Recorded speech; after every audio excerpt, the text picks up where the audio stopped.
Hey everyone, and welcome back to the Weekly Awakening Podcast. Happy Sagittarius season. How are we all feeling since we woke up in Sagittarius, feeling, I think, a little bit more inspired, full of faith, happy? At least that's what I'm hoping for everyone. And before we get into Sagittarius season, I just want to let everyone know, please follow me on social media. As you know, I am now Cosmic Colleen, no longer the hair healer. So you can follow me on Cosmic Colleen, 1C on Instagram, Colleen Dixon on Facebook, Cosmic Colleen on TikTok, and Cosmic Colleen _ on Twitter for your daily astrology updates. So how was everyone's weekend? Did everyone have a fun weekend? I went up to Peddler's Village, which I've never been. I've never been to that side. I've never been to New Hope, any of that for the last 10 years that I've lived here. And that was like a fun opening holiday season, right? I definitely enjoyed it. They had lots of, what is it? I almost said hot cocoa. They did have that, but they had warm apple cider and a little cauldron. It was just like a super cute little Christmassy village. So if you're looking for something to do, definitely recommend Peddler's Village. Now, this week is a much more relaxed week compared to last week. We had a lot last week. I know everyone was feeling it. And leading up to the partial lunar eclipse, we had Mars opposite Uranus, and Uranus was in Taurus right next to it. So it was definitely a heated week. I know it was much harder for me at the beginning of Monday, and I talked about it on last week's episode, versus the moon. Actually, the eclipse I ended up having a really great time. It was actually a very positive switch for Virgo risings. It was happening the 3rd to the 9th house axis, and there was almost like this faithful paradigm switch, and I actually felt it. And it's funny enough, I had spent the night at the Capricorn moon's house Thursday night, and I think as the eclipse was coming through, I want to say it was like 4 a.m, 5 a.m, I can't remember, Friday morning, I actually woke up to pee, and I laid back down, and I didn't even look out, and Rob woke me. Well, he was like, hey, look at the moon shining like right down at you. I could feel it. And I was like, oh, wow, and I knew the eclipse was happening around this moment. And I said, okay, the universe wanted me to wake up, wanted me to see it, wanted me to bathe in its new light, its new change, its new shift. I was trying to find the right word there. Before we go into this week, because again, this week is a little bit of an easier week, I want to talk about eclipses because we're in eclipse season now, and I want to go over what a lunar full moon eclipse is. Now, a lunar eclipse happens during the full moon, and it's when Earth is exactly, when it's the actual eclipse, it is when Earth is in between the sun and the moon. When we have this, full moon brings on a lot of our shadow selves. It brings up our shadow selves. It brings up that angst inside of us that we don't always love. It's kind of like a full moon on steroids. So we don't always see sometimes way too much of our shadow self, and more than we do on the normal full moon. But again, it depends on where that, Taurus Scorpio lies in your chart to find out really how this eclipse is going to make an ending for you and an automatic new beginning, right? That's what we need to know. So there's a shift in dynamics or a paradigm shift whenever we have an eclipse. And the lunar full moon eclipse, again, it brings out agents of change. It brings out shifts. It brings out conclusions that we need. So there's some sort of immediate conclusion or ending or finale. And then right afterwards is the shift. Sorry if my words sound all over the place. I'm actually video recording this for the first time, and I feel just that little shift in dynamic. Normally I'm just on the voice part. I'm like, where am I looking? Should I look at the camera? Should I look down here? So if I sound a little distracted with words, that is why. So yeah, with the eclipse season, it's a big shift, it's a big change, and it's something that we can feel. It's not always something we see right away, right? Something may happen that's dynamic the day of the eclipse or around the eclipse, but it's usually a prolonged change, right? We ended something, and maybe we didn't quite see the ending the day that the eclipse happened, but it's going to be an accumulation of endings, right? We're going to see a new shift, a new energy play out over these next few months. And then we're going to say, oh, that slowly died off. And then this new thing is beginning. So eclipses will play out like that too. Sometimes it can be a very you got fired from your job today, immediately time to start a new action. But oftentimes it's something that we'll see over time. Let's get into Sag season. Let me say, this morning I recorded with Susan Padron, and she is awesome. I think we found each other on Instagram a couple years ago, and she's a personal intuitive stylist in the Philadelphia area, New Jersey area, and she is just so cool. And I said, all right, let's do this episode together. And I think it really kicked off Sag season, and her episode will be out later this week or early next week. I'm really excited. Definitely keep your eyes out because it is an awesome, awesome episode. And we had already scheduled this date, and it really didn't click into my head that it was the beginning of Sag season, or that she was a Sag rising, Mercury, and all of this stuff. But yesterday, when I was writing my notes for the Weekly Awakening and what I wanted to say, I said, this is the lesson. This is the Sag lesson that's going to bring us during this time. How can we plan for the future while existing in this moment, right? That's very hard. It's very hard for me, Mercury ruled. I'm always in the future. I'm always thinking next. And we have a future. We have dreams. We have goals. We have moments, right? But what we do know is that all we have is this moment. We don't have tomorrow. We don't have yesterday. We just have this moment and today. And sometimes that can bring anxiety. That can create, doesn't always make sense. How do I plan for the future while existing in this moment? Because 10 million things can happen from now until today, shifting my future, right? My future plans. So I said to Susan on this interview, I said, and again, a perfect Sag rising, Sag season response to her. I said, so where do you see yourself 5 years from now? Where do you see your company? Where do you see your business? Everything. And she said, well, Colleen, with all my Sag energy, I don't really plan my future. I don't really see my future. And I laughed because that's the perfect response, right? That's what I wrote the lesson for yesterday. And then she just said it, right? A Sag rising. She's got, again, a Mercury and in Sag as well. And a moon in Sag and a Sag rising. It was just like, well, I don't know. I have these great ideas and these fun dreams, but I'm just kind of letting life take it as it comes. I'm going to take the wild ride and I'm going to see where it goes. And that's a very Sagittarius lesson that we can learn. Because for me, I've been really thinking I think the last 6 months as I've been toying around with the ideas of what fate is and what life is and what our free will is. How can I sit here? And I was always a master manifester, right? I've been manifesting lots of things for many, many, many different years, and once I started to understand that energy. But sometimes, and I look back at some of my manifestations and they didn't come true, right? So at one point, do we lay these plans out for our life, for our future, our dreams, our desires? And how do we exist in the moment and ebb and flow with them as they change and shift as we have new life experiences and new people come into our life? Sagittarius is a mutable sign. It's ruled by Jupiter, the planet of growth, abundance, excitement. There's a lot of happiness, spirituality, faith, but it's mutable, right? So with mutable, the energy can shift and grow and change. And one moment it can be like, yeah, that's amazing. This is great. And the next moment it can be like, never mind. I'm done with that. And the other token, it can say, all right, well, that house didn't work out. So what about the next house? What about the next thing? Or that plan didn't work out, or that dream, or that life. So what about the next thing? And that is the key, right? That mutable energy is the key to understanding how can we plan for the future while existing in this moment. We have to have faith that no matter what happens, you're always on the right path. No matter what happens, you accept whatever the future fate holds.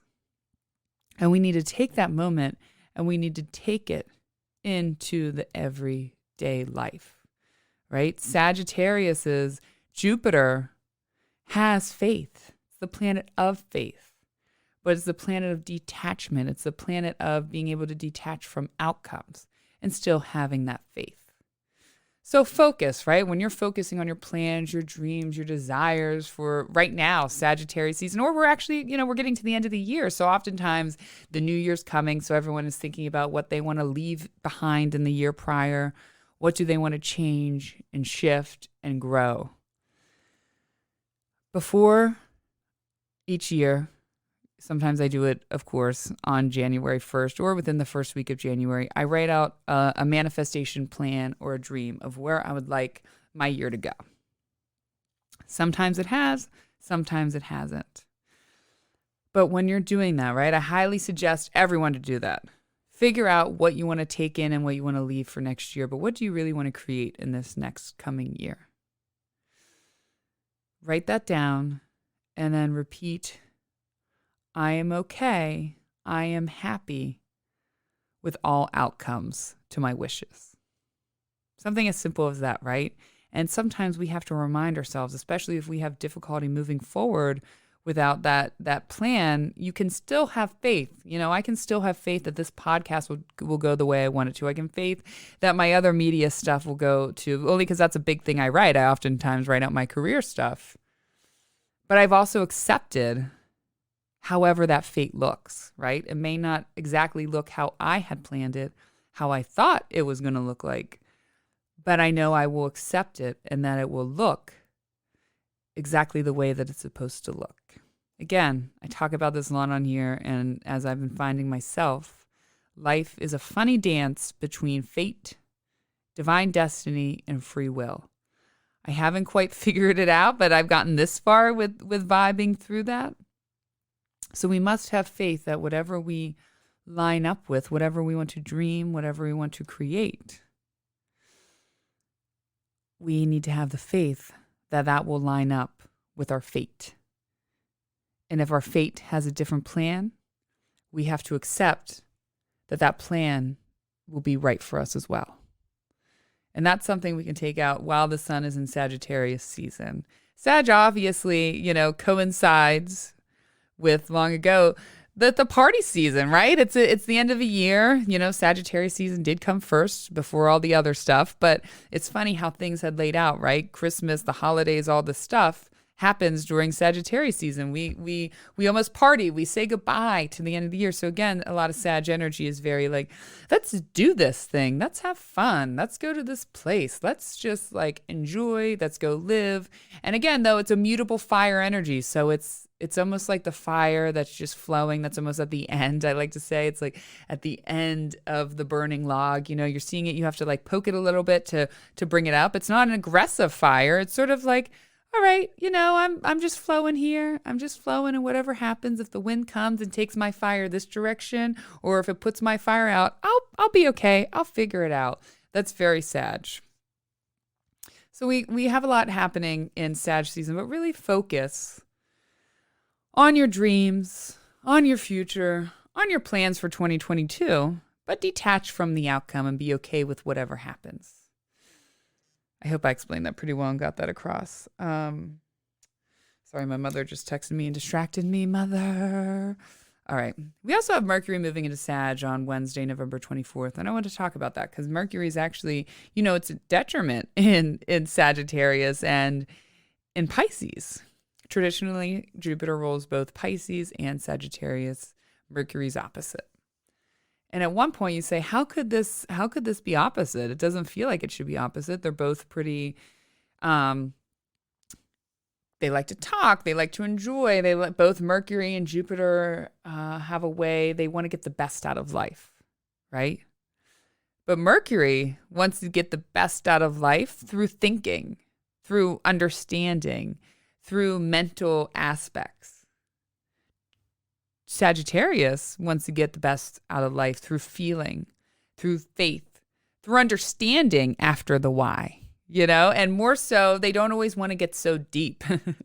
It's kind of just like, can I just enjoy this? Let me just enjoy this and have fun. Take it for how it is, take in all the energy, but I don't need to see all the bullshit behind it. I don't need to see all the bullshit underneath. And Mercury's like, no, we do. We need to actually figure this out. We need to figure out why you want to have fun right now. And Sag is like, no, I just want to have fun right now. And so that's kind of the dynamic. So when we have Mercury in Sagittarius, we oftentimes there's good and bad with everything. It doesn't mean this is horrible. It's a good planet, right? Mercury and Jupiter are both benefic planets. And so they're exciting, they're happy, they're of a strong nature. So it's not a horrible thing when Mercury is in Sagittarius, but there's a few things that come to mind that we have to watch for. Speaking too much. And especially I'm speaking to you Mercury ruled people, you're going to find this a little bit more than people who aren't ruled by Mercury. That's Gemini and Virgo. Remember, people ruled by Mercury. There is a chance when our ruling sign heads into Sagittarius that we're going to just say too much. We're going to ramble on the mouth. We're going to maybe not have said what we should have said, like kind of like, oops, I didn't mean to tell you the surprise. Oops, I didn't mean to tell you what that said. Oops, I probably just pissed that person off. I don't think they wanted to hear the truth, but, I said too much of the truth. So just got to check my time because, of course, my kids are getting off the bus in about 10 minutes. We have to sit there and we have to think before we speak. And we can also have explosive words because, remember, it is growth and expansion with Jupiter. But with Mercury in there, we could take that into a negative way, that growth and expansion. And again, speak the truth too much, say too much, have explosive words, and just like, Also, Mercury and Sagittarius can also bring us a little bit of confusion because, again, what I described before, we're searching for the why. We're always trying to figure out the why. But Sag brings us conflict. Sag is like, hey, you don't need to do that. So oftentimes we're like, okay, this doesn't make sense. This doesn't make sense. This doesn't make sense to my mind. But how do I move forward with the faith? How do I move forward in doing this and understanding? How do I move forward in communicating, even though I don't quite understand that? And that's one of the ways that we can really take this time, Mercury moving into Sag, and take it and understand it and use that as a lesson. How can I communicate with this person? How can I communicate with my needs, my love, my desires, my happiness?